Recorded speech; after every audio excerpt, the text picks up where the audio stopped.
안녕하세요. 이번 시간에는 그 수업 성찰에 대해서 좀 이야기를 좀 해보도록 하겠습니다. 어, 앞에 화면에 이제 여기 돼 있는 요 수업 성찰 양식은 어, 정해져 있는 양식은 아니고요. 어, 그렇다고 일반적으로 쓰이고 있는 양식도 아닙니다. 그 수업 성찰이라는 용어 자체가 이렇게 교실이나 학교에서 이렇게 일반적으로 물론 이게 뭐 낯익건 낯설은 용어는 아니고요. 어, 그렇다고 자주 쓰이는 용어는 아닙니다. 어, 왜냐면 보통은 이제 수업 참관을 하고 뭐 그냥 참관하신 분들의 뭐 이렇게 뭐 이야기를 듣는 정도, 뭐 이런 건 정도 있습니다. 근데 이 수업 성찰이라는 게, 어, 많이 하던 시절이 있었어요. 이 수업 성찰이, 아마도 이게 그 2022학년도 그 이후에, 어, 그 교원 임용을 위한 선발 경쟁 2차 그 수업 실현에서 수업 실현을 한 후에 그 심층 면접 관련해서 교직 직무 수행이라든가 학생 생활 지도라든가 시도교육청 정책 사업이라는 뭐 다양한 부분에 이제 심층 면접과 관련지어서 수업 실현 후에 수업과 관련돼서 자신의 수업을 되돌아보는 수업 성찰이라는 그 평가 항목을 추가한 시도교육청들이 있습니다. 일률적으로 할 수도 있고, 공립학교 채용 선발이 그렇고요. 사립학교 같은 경우는 이제 그거는 뭐 채용하는 기관에 따라서 좀 다르죠. 그런데 그 교육 경력이 어느 정도 되신 분들은 이 수업 성찰이라는 용어가 이렇게 낯설지 않습니다. 이 양식은 낯설고 이 양식은 이게 제가 만들어 놓은 거고요. 용어는 게 낯설지 않습니다. 이 왜 그러냐 하면 어, 그전에는요, 예전이라는 게 뭐 몇 년 전인지를 제가 구체적으로 뭐 말씀드릴 수는 없으나, 그, 한때 그 수업 동료 장학을 하면, 수업 공개를 하면은요, 전부 모여가지고, 이, 그, 수업 관찰을 한 걸 수업 평을 하고, 그다음에 수업을 한 사람, 수업자들에 대한 이제 이렇게 뭐 지도 조언 뭐 이런 거 뭐 하고 뭐 그랬습니다. 그런데 자기 그 성찰이라는 용어는 자기평 뭐 이렇게 그런 순서가 있었어요. 아무튼 자평. 이게 내 수업 얘기를 이렇게 쭉 하는 거죠. 그게 이제 끝나면 이제 수업 그 보신 분들이 이제 돌아가면서 말씀을 해주시고 결정적인 건 이제 그 높은 분들, 여기서 높으신 분들은 뭐 기관 관리자급들을 얘기하는 겁니다. 이제 그분들이 경력이 오래됐으니까 뭐 이렇고 저렇고 이렇게 얘기를 하십니다. 어, 뭐 우스갯소리고 뭐 추억 뭐 예전 얘기만 시범 수업 한번 하면 눈물 흘린다 뭐 이런 시절이 있었습니다. 그리고 참 시범 수업 한번 제대로 하고 못하고가 참 학교 생활을 잘할 수 있는가 뭐 없는가도 뭐 이렇게 그런 영향도 있었고 참 뭐 그런 시절이 있었습니다. 그런데 그 시도교육청 교육과정 평가원 도 그렇고 시도교육청의 그 교원 임용 선발 그 평가 방향에 이제 수업 성찰이라는 용어가 등장을 해서 사실 저는 사뭇 그 의외라는 생각을 했습니다. 왜냐하면 이 수업 성찰이라는 용어 자체가 수업 성찰이라는 용어가 이제 자기 자신을 되돌아보기인데 자기 평가인데 이거를 선발 경쟁 시험의 하나의 평가 항목으로 넣는다라고 하는 게 교원 선발을 하는 과정에서 수업 성찰이라는 평가 항목 그리고 평가 요소로 얼마나 작용할 수 있을까? 그리고 이게 얼마나 객관성을 확보할 수 있을까? 일단 수업을 준비하는 분들은 이게 일정 부분 목적이 있고 목표가 있고 의도된 수업이기 때문에 당연히 수업은 완벽해야 되겠죠. 완벽하게 되겠죠. 수업 지도안을 수업을 계획하는 것부터 시작해야 되겠죠. 그런데 이게 이제 교원 임용공고사, 그 다음에 승진을 위한 평가, 또 연구직이나 뭐 전직을 하기 위한 이런 수업 평가를 받을 때는 시간이 제한적이잖아요. 예를 들면 뭐 60분 동안 주어진 문항으로 수업 지도 계획을 작성한 후에 뭐 몇 분간 수업을 준비하고 구상을 하고 몇 분간 보통 이제 짧은 경우는 10분, 긴 경우는 20분이죠. 요즘은 20분을 많이 하죠. 20분간 수업 실현을 한 후에 10분에서 시도교육청마다 좀 다르고 기관마다 다르겠죠. 10분에서 20분 정도 질의응답을 하는데 이걸 수업 성찰로 이라는 용어로 이렇게 배치를 하는 것 같습니다. 심층 면접이 이제 교직 실무에서 업무, 그 다음에 시도 교육 정책, 그 다음에 그 뭐 상담, 학폭, 뭐 이런 모든 것들이 많이 이제 수업 실무에서 심층 면접 영역으로 넘어가면서 수업 성찰이 이제 수업 실현과 연계가 돼가지고 자기 평가 요소로 들어가는 게 아닌가 이렇게 생각이 듭니다. 자, 그러면 한번 생각해 보기로 하죠. 뭐 이제 우리가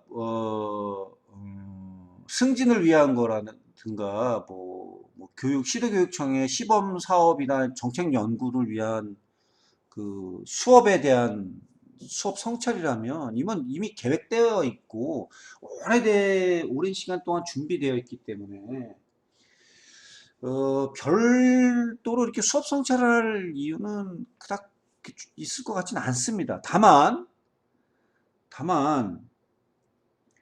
선생님들이 그러니까 예상은 했으나 또 의도하지 않은 영역의 주제로 주어진 시간 내에 수업안을 기획하고 디자인하고 그걸 실제 20분 내에 수업 실현을 했을 때의 수업 성찰은 무엇이 될까 한번 생각해 보는 거죠. 근데 이 수업 성찰은 수업을 해보기 전에는 모르는 거죠. 그죠? 모릅니다. 이게 내가 지도안도 미리 다 짜놓고, 뭐 연습도 뭐 시연도 해보고, 뭐 몇 번도 우리 반 애들한테도 한번 보라고 하고, 뭐 같은 연구팀원, 서클 팀원한테도 보여주고, 뭐 선배 교사 뭐 이런 게 아니기 때문에, 뭐 선발 경쟁 시험에 나와가지고 딱 주어진 시간 동안에 하는 거기 때문에 이게 내가 예측하기가 쉽지 않습니다. 내가 뭘 잘못했는지, 내가 뭘 잘했는지, 게다가 이게 저도 그렇습니다. 저도 교육 경력이 30년이 넘었는데도 저도 엄청나게 많은 이 수업 평가를 받았었어요. 제가 앞서 말씀드려봤지만 정말 별의별 일을 다 겪었습니다. 이게. 뭐 교사가 되면 끝이 나는 천만의 말씀입니다. 천만의 말씀이에요. 어떤 경우는 정말 굴욕을 겪는 경우도 있어요. 왜냐하면 평가하는 분들이 평가자의 관점에서 보면 정말 너무 수업자의 수업 의도나 수업의 흐름이나 수업 계획이나 수업 실현이 너무 안 맞을 경우에는 이만 질타하는 경우도 있습니다. 뭐 그러면 안 되겠죠. 그러면 안 됩니다. 근데 질타하는 경우도 적지 않습니다. 어떤 경우를 하냐면 그 정책 연구나 승진 가산점을 받기 위한 그 평가 점수를 받기 위한 그 평가를 위한 수업 실현일 경우에는 그런 경우가 종종 있어요. 그래갖고 굉장히 언짢아할 뿐만 아니라 뭐 감정이 많이 상하는 경우도 있습니다. 그거는 제가 그런 선생님들을 그 예비 교사들도 하지만 현직 선생님들의 교사 교육을 할 때 그런 그 상담이나 그 조언을 의뢰받을 때 많이 듣는 얘기 중에 하나예요. 어찌됐든 선생님들이 이제 뭐 그동안 뭐 준비는 되어 있지만 준비된 게 없을 때 그리고 주어진 시간 안에서 수업을 계획하고 그걸 실현을 하고 평가받는 상황에서 그럼 도대체 수업 성찰을 어떻게 할 건가? 내가 무슨 말을 해야 되나? 막연합니다. 무슨 질문을 할지도 모르고요. 무슨 질문을 할지도 모릅니다. 그러니까 막 정신 없잖아요. 60분 동안 저도 경험을 해봤지만 제가 경험한 거는 이제 그 현직 이후의 얘기죠. 뭐 대학 교수 그 뭐 강의 평가뿐만 아니라 뭐 현장 평가도 그렇고 하루 종일 뭐 하루 종일 그냥 그 좁은 공간에 이렇게 갇혀서 뭐 지정된 시간에 60분 동안 수업 기획하고 디자인하고 그리고 뭐 짧게는 10분 길게는 20분 동안 수업 실현하고 또 1, 20분 수업 질의응답하고 정말 머릿속 하얘입니다. 심지어 내가 뭐 60분에 만든 지도 안에 내가 뭘 썼는지 잘 몰라요. 모릅니다. 그리고 10분 동안 수업 실현했는데 머릿속 다 지워져 버려. 실제 그런 경우가 많아요. 많습니다. 그게 왜 그런지 아세요? 그 성격도 그렇지만 뇌 구조가 서로 다르기 때문에 그럽니다. 이 뇌과학 하는 공부하시는 분들 알겠지만요. 이, 이 원숭이들은 프레임 메모리, 상기억이라는 게 좋아요. 상기억. 정글 밀리 속에서 원숭이들이 자기 집을 똑같이 생긴 나무 숲 사이를 뛰어다니면서도 자기 집을 찾아올 수 있는 그 상기억들이 있어서 그런 거예요. 그런데 사람도 있죠. 이 기억을 잘 기억하고 있는 사람들, 특히 뭐 무슨 뭐 지도 잘 그리는, 장소 잘 기억하는 사람들, 말하는 거 잘 기억하는 사람들, 뭐 인상차의 기억, 이미지 기억하는 이런 사람들이 기억력이 좋은 사람들이 있지만 단기 기억이 안 좋은 사람들도 많아요. 그래서 내가 무슨 말 해놓고도 깜빡깜빡 잊어버려요. 근데 제가 그렇습니다. 제가. 그러니 내가 60분, 60, 아마 과거로 돌아가면 60분 동안 수업 디자인을 했어. 그리고 40분 동안 이거 어떻게 했지? 수업 실현 구상했어. 그리고 평가실에 와가지고 20분 동안 평가단 앞에서 수업 실현했어. 자, 그리고 이제 의자에 앉았어요. 자, 평가관들이 마주 앉았는데, 자, 선생님 아까 수업하실 때 활동 1에서 모둠 활동을 하셨는데, 뭐 비주얼 싱킹을 하셨는데, 그 중에 두 모둠에서의 학생들이 선생님들의 의도하지 않은 활동을 하셨는데, 이 경우에 선생님은 어떻게 지도하실 수 있나요? 자, 이렇게 얘기하면 머릿속이 하얘지는 거죠. 내가 비주얼 싱킹 했나? 아, 그 중에 학생들 두 명이 소외된다고 얘기를 했었나? 머릿속 기억 없는 거예요. 머릿속 기억 없습니다. 뭐라고 얘기해? 머릿속 하얘지는 거죠. 뭐 말문 막히는 겁니다. 무슨 말을 해야 될지도 모르고, 왜냐면 내가 내 수업도 수업 지도안도 생각이 안 나고 내가 무슨 수업 했는지도 모르는데, 무슨 수업을 말했는지도 모르는데 어떻게 나를 되돌아봐요. 심지어 이렇게도 물어봅니다. 심지어 이렇게도 이런 질문도 합니다. 선생님, 선생님 아까 활동 2에서 말씀하신 비주얼 싱킹의 핵심 개념은 뭐예요? 아, 이거 정말 더 황당해지는 거죠. 더 황당해집니다. 심지어 이렇게 물어봅니다. 아, 선생님, 아까 그 선생님의 그 교수학습 전략 중에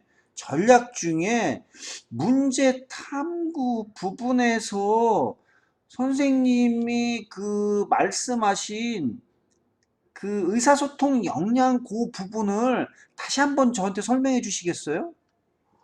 뭐예요? 이거 내가 아무것도 기억이 안 나는데. 이거 어떻게 하라는 겁니다, 이거. 이거 어떻게 해요?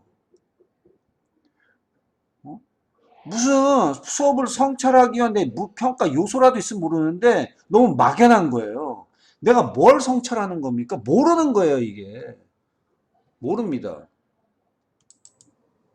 자, 그러면, 자, 그러면 한번 생각해 보세요. 자, 이제 내가 그런 상황에서 나를 되돌아보고 그나마 내 수업을 성찰할 수 있는 그럴 만한 정신적 그런 여유, 인지적, 우리 교육학 용어로 쓰면 인지적, 정의적, 심동적 여유가 충분한가 생각해 보셔야 돼요. 게다가 뭐 교육 경력이 뭐 10년, 20년, 30년 된 분들도요. 이거 제가 실제로 평가를 하면서 본 겁니다. 어. 어떤 분들 울어요. 울 수도 있어요. 긴장해가지고, 실제 그, 모든 평가 끝난 다음엔 무슨 일이 있었는지도 모른다는 분들도 많아요. 결국, 이제 여러분들은 이게, 결국 이제 여러분들이 합격, 불합격, 점수를 받는가, 못 받는가, 통과되느냐, 통과되지 않느냐, 이런 것들을 좌우하는 상황에서의 수업 성찰의 대상이 되었다면, 이제 할 수 없습니다. 여러분들 준비해야 돼요. 당연히 준비해야 되겠죠. 어떻게 준비하죠? 아, 여기에 부딪히는 거죠. 뭐, 여태 뭐 이런 상황, 저런 상황 다 얘기했는데, 그럼 어떻게 하라고? 방법이 없는 게 아니죠. 수업 성찰의 장면에서 나를 되돌아보기 위해서는 딱 한 가지입니다. 딱 한 가지예요. 이건 운에 의존하는 것도 아니고 선생님의 지식에 의존하는 것, 인지적 측면에 의존하는 것도 아니고 정의적 측면에 의존하는 것도 아니고 심동적 측면에 의존하는 것도 아닙니다. 이건 오로지 트레이닝입니다. 트레이닝. 오로지 트레이닝이에요. 행동주의적 접근 방식밖에는 그 방법밖에는 달리 대안이 있지 않습니다. 그건 바로 수업 참관이에요. 수업 참관입니다. 선생님이 수업 참관을 많이 해보셔야 돼요. 선생님이 수업 참관을 해보고 선생님이 질문을 해봐야 선생님이 어떻게 자기 수업을 되돌아보고 내 수업이 어땠는지 판단하고 그걸 말할 수 있게 돼요.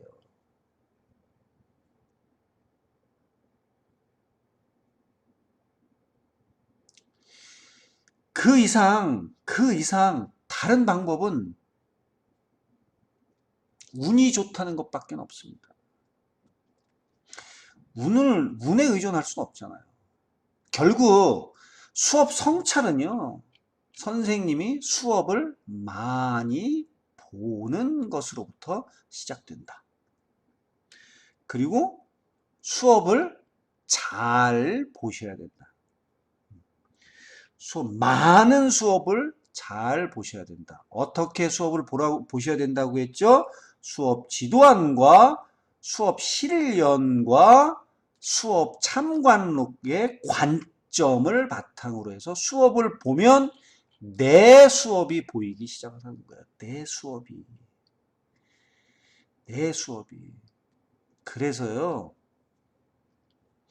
그래서 진짜 수업 잘하시는 분들, 경력 20년 이상 되시는 선생님들이 승진이나 전직을 위해서 수업하실 때 제가 평가를 보시면 그 선생님들이 기가 막히게 수업 성찰이나 수업 실연 심층 면접 질의응답을 할 때 기가 막히게 말씀하시는 이유는 수업을 많이 보셨기 때문이에요. 본인이 수업을 많이 했기도 했지만 수업을 엄청나게 다른 사람의 수업을 봤기 때문에 이게 가능한 겁니다. 그리고 한 가지 더 팁을 말씀드리면 내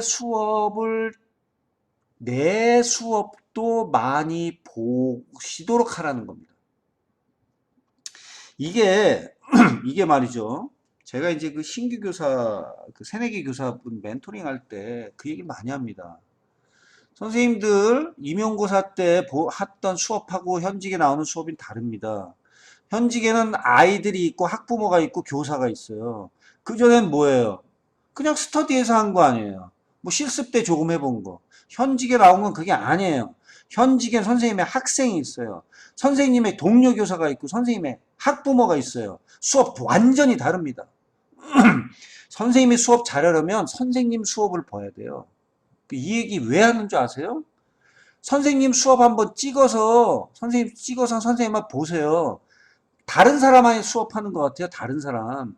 선생님의 말, 선생님의 목소리, 선생님의 성량, 선생님의 말의 속도, 선생님의 표정, 행동 정말 남이에요. 남. 10번 찍으면 10명의 남이 수업하는 것 같아요. 제가 그 얘기를 수도 없이 합니다.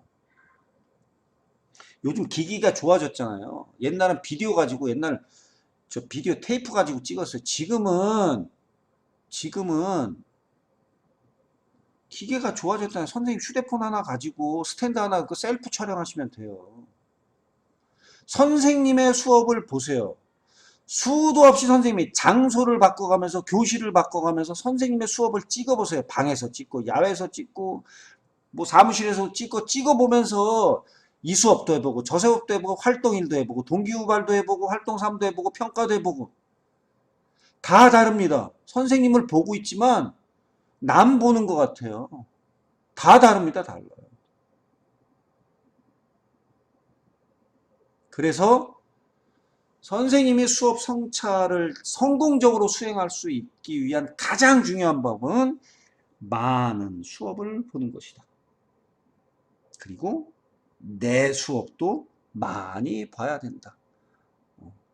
이것이 바로 수업 성찰을 성공적으로 수행할 수 있는 가장 효과적인 방법이다라고 말씀드릴 수 있습니다. 마치겠습니다.